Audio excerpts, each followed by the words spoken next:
La pénurie d'hébergement à San Pedro inquiète plus d'un. Et nous voyons les détails dans notre reportage.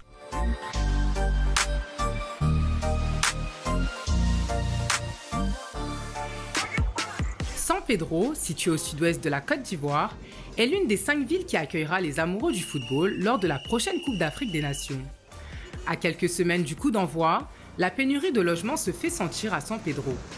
Même si la région jouit d'un potentiel touristique énorme et regorge de plus belles plages du pays, cette station balnéaire ne dispose que de 198 hôtels au total pour accueillir supporters, staff et différentes délégations des pays participants. Laurence, propriétaire d'une agence immobilière, a décidé d'adapter son offre pour répondre à une demande touristique grandissante à l'approche de la compétition.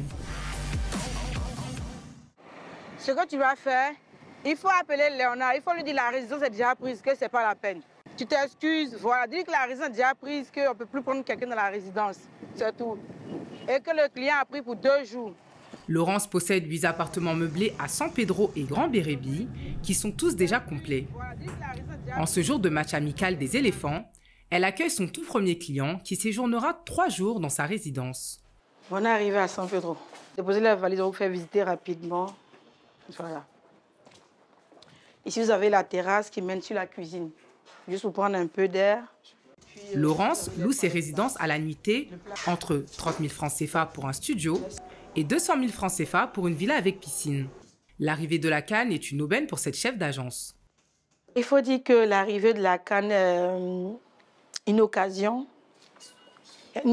pour nous de nous faire connaître et surtout de faire assez de profit parce que c'est le seul moment où on aura l'occasion de se faire connaître, surtout de faire la promotion de tout ce qu'on a comme patrimoine au sein de San Pedro. Si la CAN promet d'être lucrative et l'opportunité de se faire de nouveaux clients, la jeune entrepreneuse est inquiète.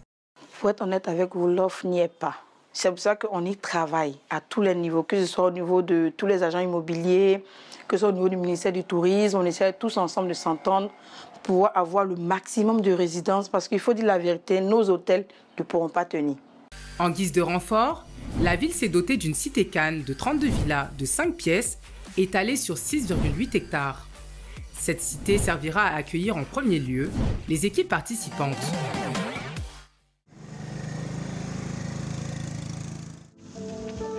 Depuis peu, Laurence collabore avec certains particuliers qui souhaitent louer leur maison personnelle afin de capitaliser sur l'opportunité que représente cet événement.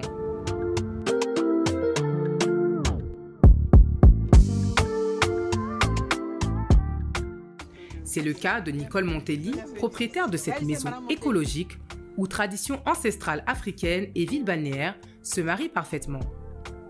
Laurence, accompagnée de clients potentiels, vient faire découvrir la propriété. Un manoir doté de 3 chambres pour un total de 200 000 francs CFA par jour. Une maison ronde, un peu dans le style d'ici quand même. Une case. Une case, voilà, mais une grande case, voilà. Et je loue un appartement en bas. Voilà, donc je vais vous faire visiter l'appartement. Un cadre confortable et naturel, muni de toutes les commodités, ce domaine possède aussi une plage privée pour le plus grand plaisir de ses clients. Le bonheur, très intéressant. Pour Nicole Montelli, ce bonheur est une satisfaction pour l'avenir de sa maison d'hôte. On commence tout juste, actuellement nous commençons tout juste la location et nous espérons qu'à l'occasion de la CAN, l'appartement sera un petit peu plus connu. Plus de 20 000 personnes sont attendues à San Pedro lors de cette compétition. Une aventure pour Laurence qui compte tirer un bénéfice d'au moins 2 à 3 millions de francs CFA durant le mois de la Coupe d'Afrique des Nations.